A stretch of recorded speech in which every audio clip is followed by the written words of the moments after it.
जो फ़लस्तीनी हैं, जिनमें बच्चे, ख़वातीन और सारे सिविलियंस शामिल हैं, वो इस जंग के लुक़्मा-ए अजल बने। अगर इजाज़त हो तो बड़े संजीदा टॉपिक पे बात कर रहे हैं और कमोबेश 1.5 लाख के करीब जो अशख़ास हैं वो इस सेहोनी बर्बरियत का शिकार होके। जी आजम साहब एक सेकंड, डॉक्टर साहब ये बड़ा एक इम्पॉर्टेंट इशू डिस्कस हो रहा है, काइंडली तशरीफ रख के बात करें। House should be in order, it's a serious issue. जी आजम साहब। जी पटेल साहब ये नोट कीजिए। तो जनाब स्पीकर, जैसे मैंने अर्ज किया कि जहाँ पे हज़ारों लोग जिनकी जो कम अज़ कम तादाद है जिस पे कंसेंसस है वो 65,000 शहादतें, 1,30,000 के करीब जो लोग हैं वो सीरियसली इंजर्ड हुए इस कॉन्फ्लिक्ट में, और मोहतात अंदाजे के मुताबिक 15,000 के करीब वो लोग हैं जिनकी वेयर अबाउट्स जो है वो नहीं मिल सके, क्योंकि जिस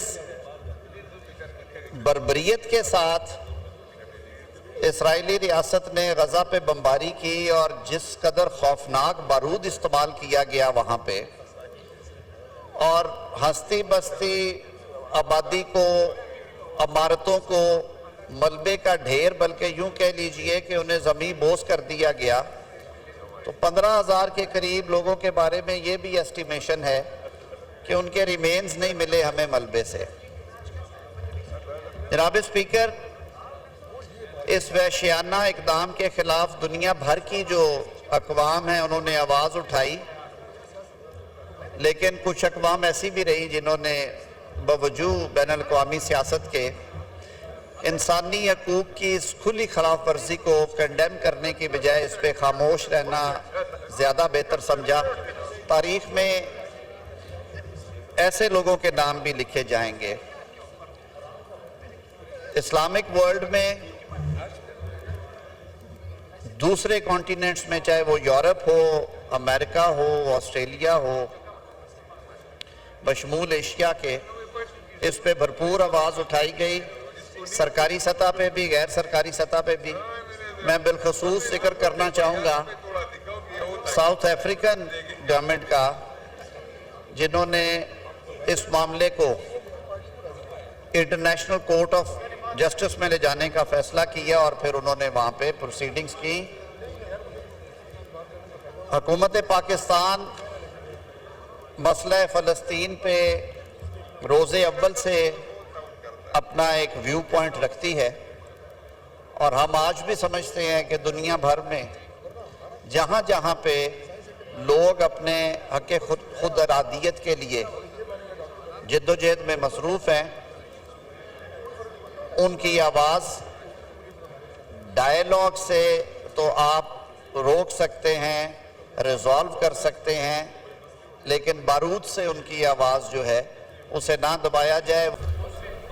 जैसे मैंने अर्ज़ किया कि अक्टूबर 2023 से जिस बेईमाना और वहशियाना तशद्दुद भरी जंग का आगाज़ इसराइल ने किया, दुनिया भर में उस पर आवाज़ें उठी, लाखों करोड़ों लोगों ने प्रोटेस्ट में हिस्सा लिया, मासूम बच्चे, बेगुनाह ख़वातीन, सिविलियन पॉपुलेशन, बुज़ुर्ग, बूढ़े, बिला तख़सीस जेनोसाइड का ये जो अमल है वो जारी व सारी है, और इस बर्बरियत में कमी तो कम हुई लेकिन दिन ब दिन इजाफा ज़रूर हुआ।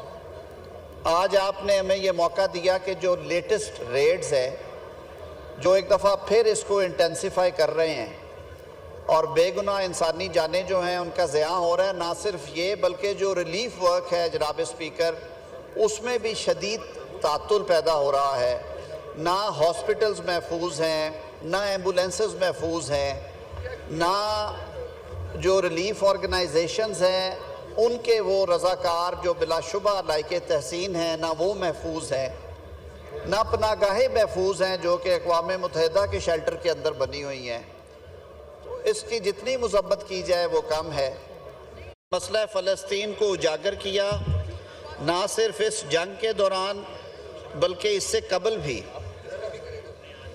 और रीसेंट पास्ट में वज़ीर आज़म पाकिस्तान मियाँ मोहम्मद शहबाज शरीफ ने मुख्तलिफ इंटरनेशनल फोरम्स पे, चाहे वो अक़वाम मुत्तहिदा हो, चाहे वो OIC हो, चाहे वो दीगर मल्टीलैटरल फोरम्स हों, पूरी जुर्रत और बहादुरी से पाकिस्तान के 25 करोड़ अवाम की नुमाइंदगी करते हुए इस मसले के ऊपर अपने दो टोक ख़यालात का इजहार किया और इसराइल की इस वहशियाना इक़दाम की भरपूर मज़म्मत की है। हुकूमत पाकिस्तान और पाकिस्तान के अवाम, इस ऐवान में मौजूद हर शख्स ये समझता है कि इस जुल्म और बर्बरियत का फुल फौर इसे रुकना चाहिए, इसका ख़ात्मा होना चाहिए और फ़लस्तीन के मज़लूम अवाम को ना सिर्फ इस मुश्किल घड़ी में अक़वाम आलम की भरपूर मदद की ज़रूरत है, बल्कि इस मसले के पायदार हल के लिए भी सबको सर जोड़ के बैठना है ताकि जुल्म की ये दास्तान दोबारा ना दोहराई जा सके। जनाब स्पीकर, मैं ज़्यादा वक्त नहीं लूँगा। मैं समझता हूँ कि आयल के इस तरफ और इस तरफ बैठे हुए दोस्त और हमारे जो साथी पीछे बैठे हुए हैं उन्हें भी मुनासिब मौका दिया जाना चाहिए कि वो अपने ख़यालात का इज़हार करें, लेकिन मैं बात को मुख्तसर करते हुए एक बात बिल्कुल क्लैरिटी से कहता हूँ कि पाकिस्तान के अवाम का रोज़े अव्वल से और हुकूमत पाकिस्तान का, हुकूमत वक्त का इस पर दो टोक मौक़िफ़ है कि हम मज़लूम फ़लस्तीनी भाइयों और बहनों के साथ खड़े हैं, खड़े रहेंगे और इस जुल्म और बर्बरियत की भरपूर अंदाज में मज़म्मत भी करते हैं। रिलीफ़ के हवाले से जो हमसे बन पाया और जो बन पा रहा है वो हम कर रहे हैं।